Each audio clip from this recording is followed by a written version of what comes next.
Alright, so in this video what we're going to talk about is another couple of different types of transition. Actually it's the same, it's just I guess a couple different ways that you can do it.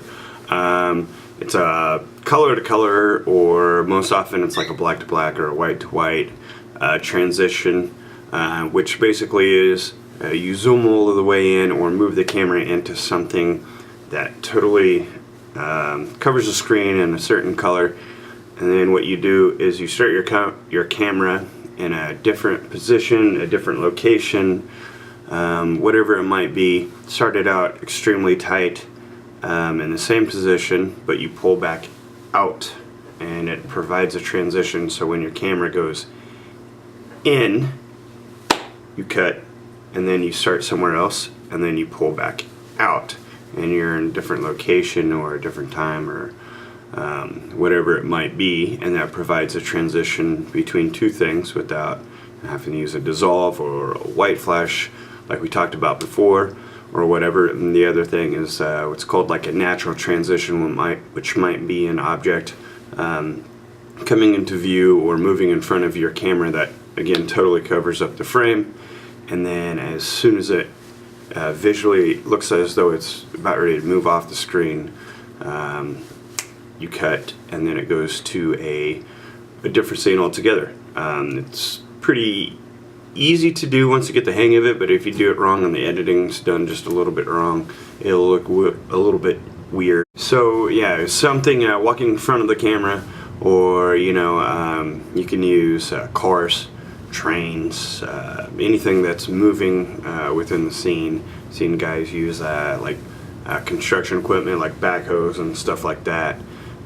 All sorts of different things. So anything that comes in to frame, but it has to flip the entire frame. If there's something like this and you can still see part of the frame, it's not going to work because people can still see it.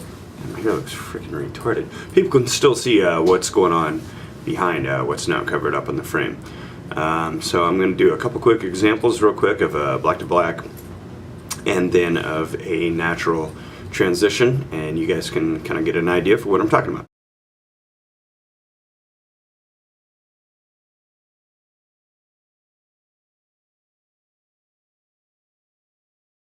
Okay, one thing that I did want to mention is, as you can see in that last transition, the natural transition, it does help a little bit to be in different, I guess, focal lengths, or at least different shots when you transition from one to another. Of course, you can always go real tight to something, and that's kind of a transition in itself, but it does help a little bit to make it a little easier on the eye, because if they're both kind of wide to wide, that almost always looks a tiny bit jarring to the eye.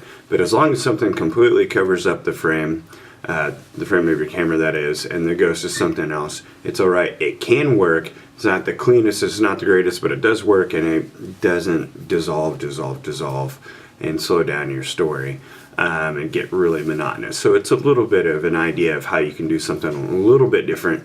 You might also know that I'm sitting on the other side of the camera this time, and the reason is you can use this as a way to go between two different interviews, and that's something else that we'll talk about in the next video, is how to go from interview to interview with having changing, shifting, bouncing heads between two different people. Of course I'm going to use myself, but that'll be our next tutorial, is how to transition between person and person. And yeah, so I hope this helped a little bit and give you guys a little bit of an idea how you can be a tiny bit more creative and not use the same type of transition every single time. Alright, thanks, bye.